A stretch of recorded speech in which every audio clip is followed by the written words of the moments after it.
Assalamualaikum warahmatullahi wabarakatuh. Halo teman-teman semua, apa kabar hari ini? Semoga kita selalu dalam keadaan sehat dan selalu dalam keadaan semangat belajar ya. Sebelumnya perkenalkan saya Diva Nasrul dengan NIM 250020085. Saya mahasiswa Universitas Negeri Padang dari Prodi Administrasi Pendidikan. Di sini saya akan membahas mata kuliah Pendidikan Agama Islam mengenai tentang hakikat manusia. Nah, teman-teman, di sini saya akan membahas sesuatu yang sangat dekat dengan diri kita, yaitu tentang hakikat manusia. Pernah nggak sih kalian itu berpikir, untuk apa sih kita diciptakan di dunia ini? Sebenarnya kita ini siapa? Pertanyaan itu sangat sederhana, tapi jawabannya sangat dalam. Daripada bingung, mari kita bahas bersama. Teman-teman, dalam pandangan Islam, manusia bukanlah makhluk yang diciptakan tanpa tujuan, tetapi manusia itu diciptakan dengan penuh kemuliaan. Seperti Allah pernah berfirman dalam Quran surah At-Tin ayat 14 yang berbunyi, Bismillahirrahmanirrahim.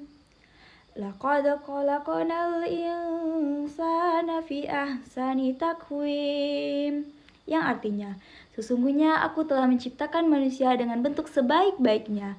Subhanallah, sangat dalam arti ayat ini, teman-teman. Ayat ini menggambarkan betapa luar biasanya manusia diciptakan. Kita diciptakan dengan sangat sempurna.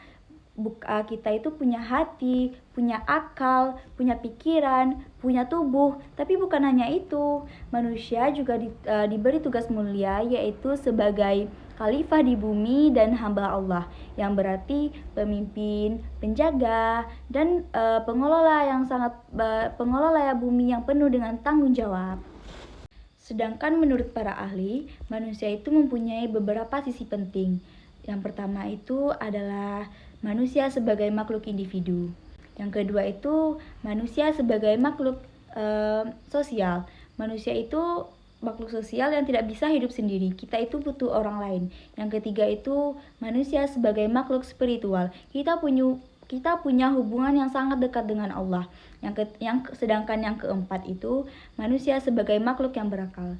Manusia itu diciptakan berakal, kita punya akal untuk berpikir dan kita bisa membedakan mana yang baik dengan mana yang buruk. Jadi manusia itu bukan hanya sekedar hidup dan bernafas, tetapi manusia itu diciptakan dengan penuh tujuan dan kesadaran. Teman-teman, setiap kita itu mempunyai peran masing-masing. Peran untuk berbuat baik, peran untuk menjaga alam, peran untuk menghormati sesama, dan peran untuk mendekatkan diri kepada Allah.